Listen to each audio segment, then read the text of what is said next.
Class 11 second সেমিস্টারের question bank রায়মার্টিনের set number 3 part 1 group এটা শুরু করছি।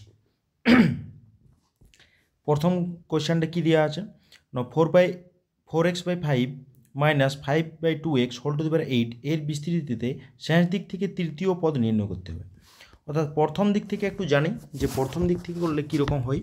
প্রথম দিক থেকে তৃতীয় পদটা কী হয় না t2+1 মানে তৃতীয় পদ হচ্ছে 2+1 আকারে সাজাতে হয়, r+1 আকারে সাজাতে হয়, অর্থাৎ 2+1 ইকুয়াল টু টোটাল হচ্ছে n হচ্ছে এখানে এটা 8c2 2টা থাকছে। প্রথম পদটা হচ্ছে 4x/5 whole to the power 8 - 2 into -5/2x whole to the power square মানে হোল টু দি পাওয়ার 2, এই 2টা যাই এখানে হয়। ঠিক আছে, যেমন আমাদের a - x এর ক্ষেত্রে যদি দেখা হয় whole to the power n, এই ফর্মুলার ক্ষেত্রে যদি tr+1টা দেখা হয় তাহলে কত হয় না ncr a to the power n - r into -x whole to the power r, এই ফর্মুলাটা হয়। ঠিক আছে, rতম পদ। এখন যদি শেষ দিক থেকে বলে তাহলে আমাদের টার্মটা কি হয়, শেষ দিক থেকে যদি বলা হয় শেষ দিক থেকে তাহলে tr+1 কত হয় না এই টার্মটা উপরের দুটো টার্ম যেটা আছে উপরের দুটো টার্ম, সেই উপরের দুটো টার্মটা চেঞ্জ হয়ে যাবে। চেঞ্জ বলতে কীরকম না n - r হয়ে যাবে a to the power r into -x whole to the power n - r হয়। ঠিক আছে, এই উপরের যে পাওয়ার সেটা হয় এখানে চলে আসে এবং ইয়ার পার্টটা এখানে চলে যায়, চেঞ্জ হয়ে যায়। ঠিক আছে, তাহলে আমাদের এই অঙ্কটার ক্ষেত্রেও কী হয়েছে না এই যে পার্টটা সেটা এইখানে আসবে এবং এইটা এইখানে চলে যাবে চেঞ্জ হলে, আর CR মানে এইখানে যেটা থাকবে সেটা যে লাস্টের এলিমেন্টের পাওয়ার হিসেবে কাজ করে। তাহলে শেষ দিক থেকে তৃতীয় পদ কত হবে না একই রকম t2+1 এটা কত হয় মাইনাস করলে 6 হয়, আর 4x/5 হোল টু দি পাওয়ার কত হয় 2 ছিল মানে 2 হয়ে গেল, -5/2x into -5/2x whole to the power এখানে কত আছে 6 আছে, তাহলে পাওয়ারটা 6 হয়ে গেল। ঠিক আছে, তাহলে এখানে এটা 8c6 মানে 8 ইন্টু 2 আর হচ্ছে 4×4 = 25 x², আর এর পার্টটা হচ্ছে এটা যোগ প্লাস হয়ে যাবে। ঠিক আছে, তাহলে কত হয় এটা প্লাস হয়ে গেল 5^6/2^6 x^6। তাহলে এটা আমরা ফ্যাক্টোরিয়ালটাকে আমরা ভেঙে নিয়েছি, ভেঙে নিলে আমাদের এটা আসছে কাটাকাটি করে, এবং এটাকে আমরা সূচক ফর্মুলাটা কাজে লাগাচ্ছি। ঠিক আছে, লাগানোর পরে আমাদের দেখছি যে এখানে কাটাকাটি মানে প্রত্যেকটা পার্টেই করা আছে, এটা একটু দেখে নেবে, এবং কী হচ্ছে না কাটাকাটি করে আমাদের পাচ্ছি 4375 ইন্টু x^4 -4, 4375 ইন্টু x^4 -4। ঠিক আছে,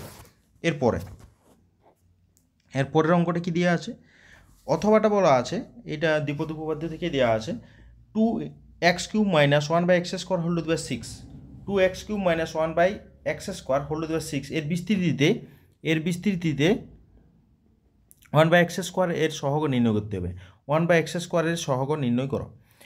তাহলে এখানে আমরা ধরে নিই যে r+1তম পদে 1/x² এর সহগ আছে, r+1তম পদে 1/x² এর সহগ আছে। ঠিক আছে, r+1তম পদটাতে 1/x² এর সহগ আছে।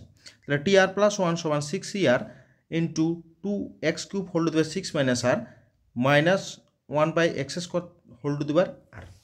এটা হচ্ছে r+1তম পদটা, এটা হচ্ছে r+1তম পদ।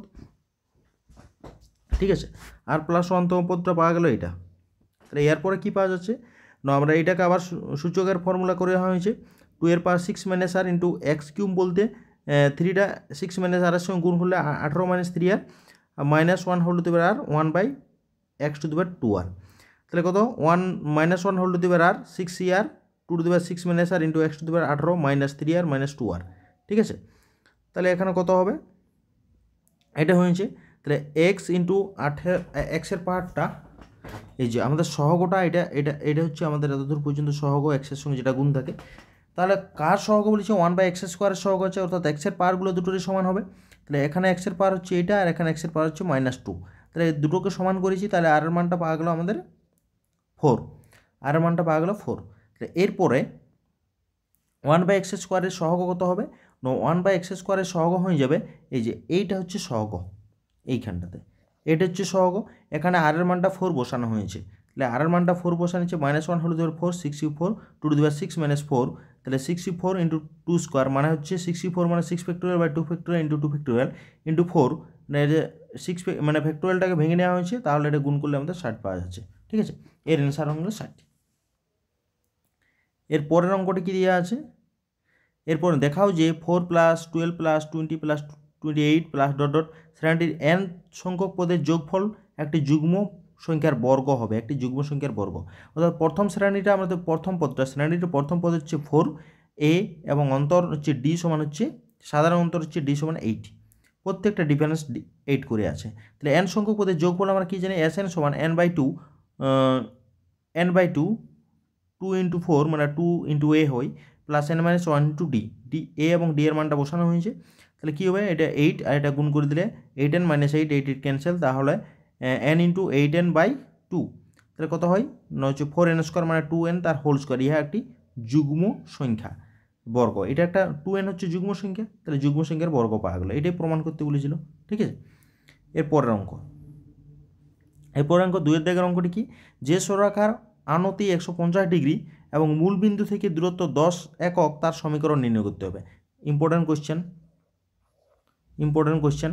যে সরলরেখার আনতি 150 এবং মূল বিন্দু থেকে দূরত্ব 10 একক তার সমীকরণ। তাহলে আমরা আনতি অর্থাৎ এটা হচ্ছে প্রবণতা, m হচ্ছে প্রবণতা, তাহলে m সমান tan 150 মানে -1/√3। তাহলে সরলরেখাটির সমীকরণ হয়, আমরা একটা সরলরেখাটির সমীকরণ যেহেতু m এর মান দিয়েছে y = mx + c, তাহলে y = -1/√3 × x + c, তাহলে এটা যদি করা হয় তাহলে হচ্ছে কত? 1/√3x + y - c সমান 0, এটা হচ্ছে 1 নম্বর। এবং কি হচ্ছে? মূল বিন্দু থেকে দূরত্ব, মূল বিন্দু থেকে আমাদের একটা ax + by + c = 0 0 আছে। এই সরলরেখাটার মূল বিন্দু থেকে দূরত্ব কত? সরলরেখাটির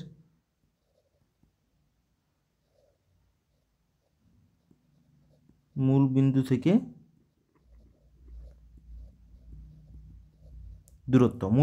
দূরত্ব কি হয়?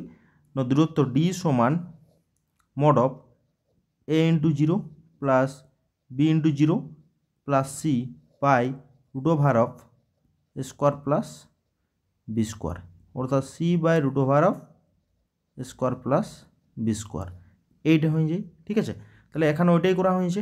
মূল বিন্দু থেকে দূরত্ব এর কত হয়? 1/√3 × 0 plus 0 minus c divided by √of square মানে হচ্ছে 1/√3 তার হোল স্কোয়ার প্লাস 1 স্কোয়ার সমান হচ্ছে 10। মূল বিন্দু থেকে দূরত্ব 10 দেওয়া আছে। ঠিক আছে, তাহলে 10-এর সঙ্গে সমান করা হয়েছে। তাহলে c বাই √1/3 প্লাস 1 = 10, তাহলে কত? c বাই 1 প্লাস 3/3 মানে রুট দিয়ে = 10, তাহলে কত হয়ে গেল? এটা c ইন্টু প্লাস মানে √3/2 = 10, অর্থাৎ c = প্লাস মাইনাস 20/√3। তাহলে নির্ণয় সরলরেখার সমাধান, তাহলে c = প্লাস মাইনাস 20/√3, নির্ণয় সরলরেখার সমীকরণটা কী হবে? সমীকরণটা আমাদের এই যে 1 নম্বর যে আছে সেই 1 নম্বরে বসানো হচ্ছে। বসালে কী হবে? c এর মানটা 1/√3x plus y plus minus 20/√3 = 0, তাহলে x plus √3y plus minus 20, তাহলে x plus √3y = plus minus 20। ঠিক আছে, এইটি হলো আমাদের নির্ণয় সরলরেখাটার সমীকরণ। ঠিক আছে, এর পরের অঙ্কটা কি? এর পরের অঙ্কটা হচ্ছে কি? y² = 4x অধিবৃত্ত 3x + y + 5 = 0 সরলরেখা এবং x + 3y - 1 = 0 সরলরেখা দুটি ছেদবিন্দু হলে অর্ধবৃত্তটির নাভির স্থানাঙ্ক এবং নাভিলম্বের দৈর্ঘ্য, নাভির স্থানাঙ্ক সবসময় a, 0 হয় আর নাভিলম্বের দৈর্ঘ্য কত হয়? 4a, নাভিলম্বের দৈর্ঘ্য সবসময় 4a হয়। ঠিক আছে, তাহলে আমাদের a এর মানটা বের করলেই হয়ে যাবে। সেটা কত বিন্দু ছেদবিন্দুকে আমি দুটি সরলরেখা অর্থাৎ দুটি সরলরেখা সমাধান করি, তাহলে 1 নম্বর এবং 2 নম্বর দুটি সরলরেখার নাম দেওয়া হয়ে গেল এবং তাদেরকে সমাধান যদি করে দেওয়া হয় তাহলে সমাধান করলে আমাদের এই যে সমাধানটা 1 নম্বরকে 1 দিয়ে এবং 2 নম্বরকে 3 দিয়ে গুণ করে আমরা y এর মানটা পাওয়া গেল 1 এবং 1 নম্বরে y = 1 বসানো হচ্ছে। বসানোর পরে আমাদের x এর মান হচ্ছে -2, অর্থাৎ ছেদবিন্দু হচ্ছে -2,1। তাহলে -2,1 বিন্দুটি y² = 4x কে সিদ্ধ করে। ঠিক আছে, এটা y² = 4x বিন্দুটা এই Y square equal to 4x এই অধিবৃত্তটা -2,1 বিন্দু দিয়ে যাবে, সুতরাং এটা হচ্ছে সিদ্ধ করছে। তাহলে -2,1 বসানো হয়েছে, -2 এর মান হচ্ছে -1/8, ঠিক আছে, -1/8 এর মানটা -1/8।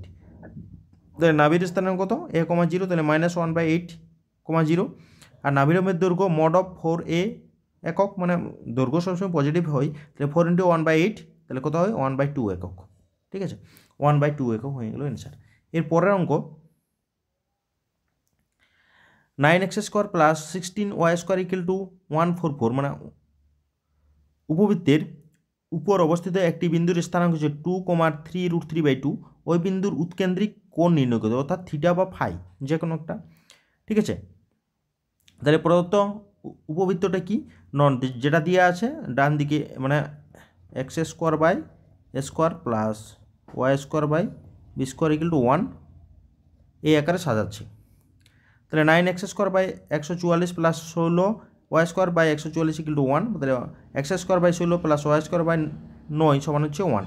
তাহলে a সমান হচ্ছে 4 আর b সমান হচ্ছে 3, a সমান 4 আর b সমান 3। তাহলে উপবৃত্তির উপর যে কোনো বিন্দুটা কী হয় যে কোনো বিন্দুটা হয়ে যায় a cos θ, b sin θ, a cos θ, b sin θ। তাহলে 4 cos θ, 3 sin θ। তাহলে থিটা হচ্ছে উৎকেন্দ্রিক কোণ, থিটার হচ্ছে উৎকেন্দ্রিক কোণ। তাহলে আমাদের কি হবে না, এইটা যে উপবৃত্তির উপর অবস্থান করছে, আর উপবৃত্তির উপর অবস্থান করছে আরেকটা বিন্দু, তো 2,3√3/2 আরেকটা বিন্দু অবস্থান করছে, সুতরাং তার সঙ্গে কম্পেয়ার হবে। তাহলে 4 cos θ = 2, cos θ = হাফ, মানে থিটা সমান 60 ডিগ্রি। আর 3 sin θ = 3√3/2, sin θ সমান হচ্ছে √3/2, থিটা সমান হচ্ছে 60 ডিগ্রি, ঠিক আছে। তাহলে উৎকেন্দ্রিক কোণ কত হয়ে গেল 60 ডিগ্রি। এরপরে 3 দাগের একটা a বার ও b বার ঘটনা দুটি যথাক্রমে a এবং b ঘটনা দুটি পূরক ঘটনা হলে প্রমাণ করো যে প্রবাবিলিটি অফ a বার বা প্রবাবিলিটি অফ b বার সমান 1 - probability of a intersection b। তাহলে আমাদের কি হচ্ছে প্রবাবিলিটি অফ a বার প্রথমেই বলে দেওয়া আছে পূরক ঘটনা, তাহলে 1 - p অফ a, আর b বারটা হচ্ছে 1 - p অফ b, ঠিক আছে। তাহলে লেফট হ্যান্ড সাইডে প্রবাবিলিটি অফ a বার বা b বার সমান probability of a bar union b bar, ঠিক আছে, ইউনিয়ন হয়ে যাবে। তাহলে ইউনিয়নের ফর্মুলা জানি দুটো যোগ মাইনাস দিয়ে তাদের ইন্টারসেকশন করা হয়েছে। তাহলে এটার মানটা আমাদের প্রথমে বের করা হয়েছে, প্রবাবিলিটি অফ এ বার মানে পাওয়া গেল, বি বারের জন্য পাওয়া গেল, এবং এইটা হচ্ছে গুণফল আকারে probability of A intersection B সমান probability of A into B, এটা বি বার আকার ছিল, ওই জন্য বার আকারে গুণফল লেখা হয়ে গেল, ঠিক আছে। এরপরে কি যা ছিল তাই, এইটা যা আছে তাই। এই যে প্রবাবিলিটি অফ এ বারটাকে আমরা 1 - প্রবাবিলিটি অফ এ, আর প্রবাবিলিটি অফ বি বারটাকে 1 - প্রবাবিলিটি অফ বি লিখতে পারি, ঠিক আছে। এটাও যা ছিল তাই থাকলো। এখন এখানে এটা কি গুণ করে দেওয়া হয়েছে, এতদূর পর্যন্ত গুণ করে নেওয়া হয়েছে, গুণ করে দেওয়ার পরে মাইনাসটা ভিতরে ঢুকে গেল। তাহলে এবার কী ক্যান্সেল এলো, প্রবাবিলিটি অফ এ এবং probability of a cancel, probability of b cancel, -1 আর এটা হচ্ছে +1 ক্যান্সেল। তাহলে কী পড়ে থাকছে 1 - probability of A into probability of B, মানেটা কি probability of A intersection B, গুণফলটা ইন্টারসেকশন আকারে লেখা হয়, ঠিক আছে। তাহলে এটা হচ্ছে রাইট হ্যান্ড সাইড, এটা প্রমাণ করতে বলেছিল, প্রমাণ হয়ে গেল। তারপরের অঙ্কটি কী দিয়ে আছে, বাইনারি তাসের প্যাকেট থেকে একটি ইস্কাপন অথবা ইস্কাপন ছাড়া অন্য তাসের টেক্কা তোলার সম্ভাবনা কত, খুবই ইম্পর্ট্যান্ট কোয়েশ্চেন, ঠিক আছে। বাইনারি তাসের প্যাকেট থেকে একটি ইস্কাপন অথবা ইস্কাপন ছাড়া অন্য তাসের টেক্কা তোলার সম্ভাবনা কত। তার ধরো ইস্কাপন হওয়ার ঘটনা হচ্ছে এ, এবং ইস্কাপন ছাড়া অন্য তাসের টেক্কা হওয়ার ঘটনা হচ্ছে বি, হয়েছে। তাহলে নমুনা দেশে মোট নমুনা বিন্দুর সংখ্যা হচ্ছে 52C1 সমান হচ্ছে 52টা। তাহলে প্রবাবিলিটি অফ এ হচ্ছে কি ইস্কাপন হওয়ার ঘটনা, ইস্কাপন কত 13টা আছে, 13টার মধ্যে একটা 13C1 বাই 52 মানে 13/52, ঠিক আছে। আর প্রবাবিলিটি অফ বি মানে ইস্কাপন ছাড়া অন্য তাসের টেক্কা, অর্থাৎ ইস্কাপন ছাড়া অন্য তাসের টেক্কা, টোটাল টেক্কার সঙ্গে 4টা, ইস্কাপন টেক্কাটা বাদ দেওয়া হয়েছে, তাহলে বাদ বাকি কোটা থাকছে 3টা টেক্কা, তাহলে 3C1 বাই 52 মানে 3/52, ঠিক আছে, 3/52 হয়ে গেল। তাহলে ইস্কাপন অথবা ইস্কাপন ছাড়া অন্য তাসের টেক্কা তোলার সম্ভাবনা অথবা হলে এ ইউনিয়ন বি হয়, তাহলে probability of a plus probability of b, তাহলে 13/52 প্লাস 3/52 যোগ করলে হচ্ছে 4/13, ঠিক আছে, এটা হয়ে গেল অ্যান্সার। এরপরের অঙ্কটা কী দেওয়া আছে, জানা আছে যে কোনো পরিবারে 3জন শিশু আছে এবং শিশুদের মধ্যে কমপক্ষে একজন বালিকা, 3জন শিশু আছে তার মধ্যে কমপক্ষে একজন বালিকা, মানে 3টা শিশুই বালিকা হতে পারে। পরিবারের 3জন শিশুই বালিকা হওয়ার সম্ভাবনা নেই, 3জন শিশুই বলছে বালিকা হওয়ার সম্ভাবনা, ঠিক আছে, খুবই ইম্পর্ট্যান্ট খুব ইম্পর্ট্যান্ট কোশ্চেন। প্রথম শিশু বালক বালিকা হওয়ার ঘটনা হচ্ছে B1 G1, দ্বিতীয় শিশু বালক বালিকা B2 G2 এবং তৃতীয় শিশু বালক বালিকা B3 G3 নাম দেওয়া হয়েছে। ঠিক আছে, তাহলে এইবারে অন্তত একজন বালিকা থাকলে নমুনা দেশটা কী হবে? অন্তত একজন বালিকা, তাহলে বালিকা একজন হতে পারে, তাহলে দুটোই বালক। বালিকা একজন হতে পারে, দুটো বালক, ঠিক আছে। এবং বালিকা একজন, দুটো বালক, ঠিক আছে। মানে দুটোই বালিকা, একজন বালক হতে পারে, কারণ অন্তত তিনজন বালিকা, মানে অন্তত একজন বালিকা, অন্তত একজন বলতে সবগুলোই বালিকা হতে পারে। তাহলে এরকম করে করে আমাদের সেটটা তৈরি করা হয়েছে। টোটাল হচ্ছে 7টা, অর্থাৎ নমুনা দেশে মোট নমুনা বিন্দুর সংখ্যা হচ্ছে 7। আর এ হলো সবগুলি বালিকা হওয়ার ঘটনা, তাহলে প্রবাবিলিটি অফ এ সমান সবগুলোই বালিকা হবে, G1 G2 G3 সবগুলোই হবে, একটাই পাওয়া যাবে। তাহলে প্রবাবিলিটি অফ এ সমান 1/7। ঠিক আছে, 1/7। এইগুলো আমাদের মডেল সেট 3-র পার্ট 1 সেটটি কমপ্লিট। মডেল সেট 3-র পার্ট 1 সেটটি কমপ্লিট হয়ে গেল। এর নেক্সট ভিডিওতে আমরা এর পার্ট 2টা নিয়ে আসবো, যেটা হচ্ছে গ্রুপ বি। ঠিক আছে, এত দূরেই থাকলো অঙ্কগুলো।